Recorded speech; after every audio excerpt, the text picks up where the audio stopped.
আমাদের আজকের বিশেষ ভিডিওতে আলোচনা করব চ্যাম্পিয়ন্স ট্রফিতে আশার বেলুন ফুলিয়ে পাকিস্তানে যাওয়া বাংলাদেশ ক্রিকেট দলের পরিণতি, প্রাপ্তি আর ভবিষ্যতের টার্গেটের কথা নিয়ে।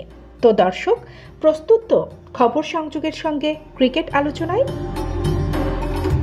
গতকাল আনুষ্ঠানিকভাবে বাংলাদেশের ক্রিকেট দলের চ্যাম্পিয়ন্স ট্রফির যাত্রা সমাপ্ত হলো। দীর্ঘ প্রতীক্ষার পর শেষ ম্যাচে পাকিস্তানের বিরুদ্ধে তাদের আশা ছিল সান্ত্বনার জয় পাওয়ার। তবে বৃষ্টির কারণে খেলা আর মাঠে গড়ালো না। দুই দলই সান্ত্বনা সূচক 1 পয়েন্ট পেয়ে খুশি থাকতে হলো। পাক বাংলাদেশ দু দলেরই ভাগ্য এক ধরনের। উভয়ই প্রথম 2 ম্যাচে হেরে যায়, আর তাতে শেষ পর্যন্ত পয়েন্ট টেবিলে বাংলাদেশের অবস্থান হলো 3। এখন আপনারা হয়তো ভাবছেন বাংলাদেশ কত টাকা পাচ্ছে। আসুন তা জানা যাক। আইসিসি চ্যাম্পিয়ন্স ট্রফির মোট প্রাইজ মানি এবার ছিল $6.9 মিলিয়ন। কিন্তু চ্যাম্পিয়ন হওয়ার স্বপ্ন আসলেই অনেক দূরের ছিল। গত বছর সেমিফাইনালে যাওয়ার পর আকাশ সমান প্রত্যাশা ছিল। তবে এবার বাংলাদেশ 3 থেকে 5 কোটি টাকা পকেটে পড়বে।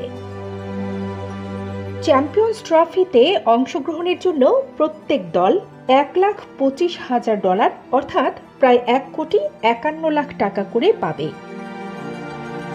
যদিও শান্ত বাহিনী বিজয়ী হতে পারেনি, কিন্তু 1,51,03,000 টাকা তো থাকছেই। এরপর টুর্নামেন্ট শেষে অবস্থান অনুযায়ী পুনরায় পুরস্কারও পাবে। সুতরাং 7 ও 8ম অবস্থানে থাকলে বাংলাদেশ 1,69,15,000 টাকা পেতে পারে। এবারে টুর্নামেন্টে প্রাইজ মানি বেড়েছে 53%, আর চ্যাম্পিয়ন দলের জন্য বরাদ্দ রাখা হয়েছে প্রায় 27 কোটি টাকা। এখন প্রশ্ন হলো, এত কিছুর পরও কি পরিবর্তন আসবে বাংলাদেশ ক্রিকেটে?